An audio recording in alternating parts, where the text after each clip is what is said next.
Welcome to the first episode of working on the, despite the sound, Yamaha R1 2000 project bike. And in this episode we got a lot more done than I expected to. So as you guys saw, we started off with giving this bike a general wash, like we give all our other bikes every single week, because this one hadn't had one of those in probably over a year. So we started with that just so we could touch the bike without getting filthy. But to be honest, I was really disappointed with how little a wash like that did for the R1. So we decided to bring it back into the garage and strip it, with the idea to clean the parts when they were off the bike, being able to get into more places. So while we were stripping the bike, we started to get a better idea of what it was like underneath its fairings. What parts need to be replaced, we started taking those off. We drained all the fluids, so there's no fluids left in the bike, anything like that.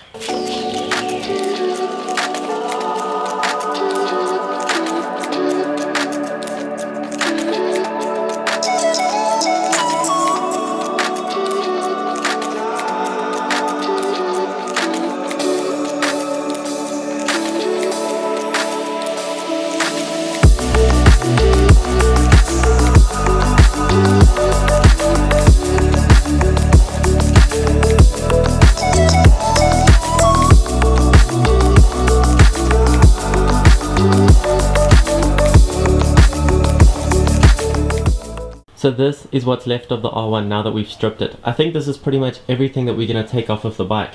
And as you can see, it's going to be a lot easier to get into all these places to clean it.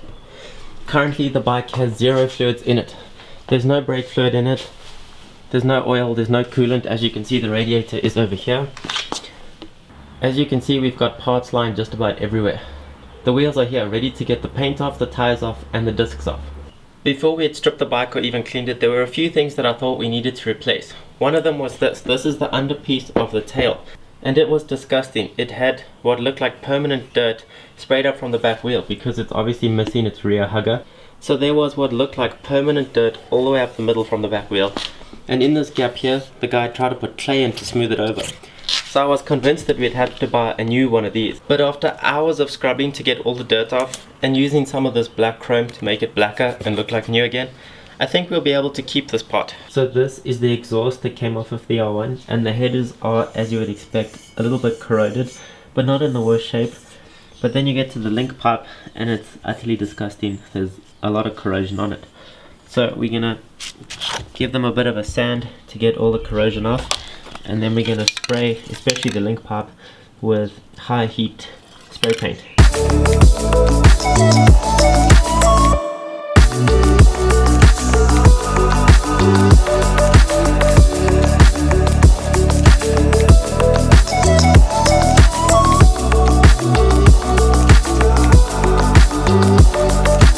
So this is what it looks like now that it's been painted black, and you can't see any of the rust, and it looks 10 times better than it did.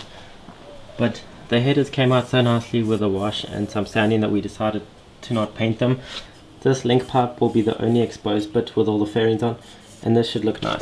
And these are our next problem. As I said in the last video, we're going to get them resprayed because this color is awful and none of this is coming off. So our plan today is to take the discs off, scrub those, get all the rust off, take any weights off, remove the tires, and then we bought paint stripper to try and get rid of this ugly paint.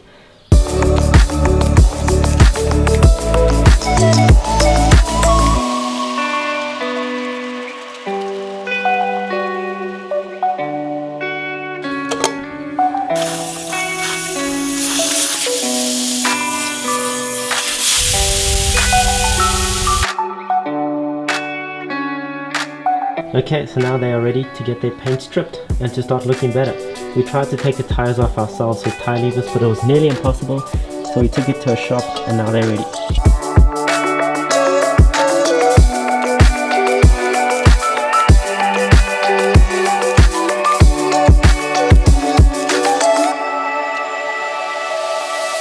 I have cleaned pretty much every inch of this bike, and every part that I couldn't clean properly on the bike, we took off the bike. For example, here is the rear shock. Here is a shot of what it looked like when we first got the bike, and now have a look at it. It's a brand new shock. None of that stuff caked onto it. We cleaned all the linkages, the under tray, the radiator, and basically this is everything that's going to go back on the bike now, because we've cleaned it, we've done everything we wanted to. We're not going to do anything else with it. So now we can put this back on. I think we're going to grease up the swing arm axle or pivot and then throw this back in.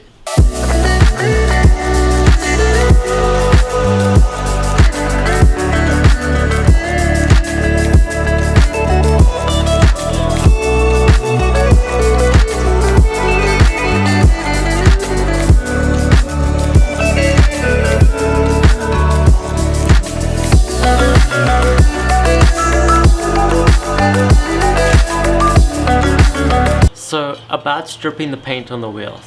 Turns out paint stripper doesn't work quite as effectively as I imagined in my head. So this is what we're left with. After 2 days of hard work and 2 tins of paint stripper, this is what we're left with. And this is the better wheel, believe it or not. That was the front. This is what the back looks like.